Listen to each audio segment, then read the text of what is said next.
Нақты сағатты қандай тілі көрсетеді? Ұзын тілі ма, қысқа тілі ма? Қысқа!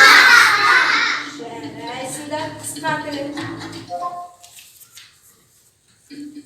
Уақытты немен өлшейміз? Метрмен ба, әлде сағатпен ба? Сағатпен. Сағаттың цифрлары орналасқан бөлігін, не деп атайтын еді? Дөңгелек пе, әлде циферблат па? Циферблат.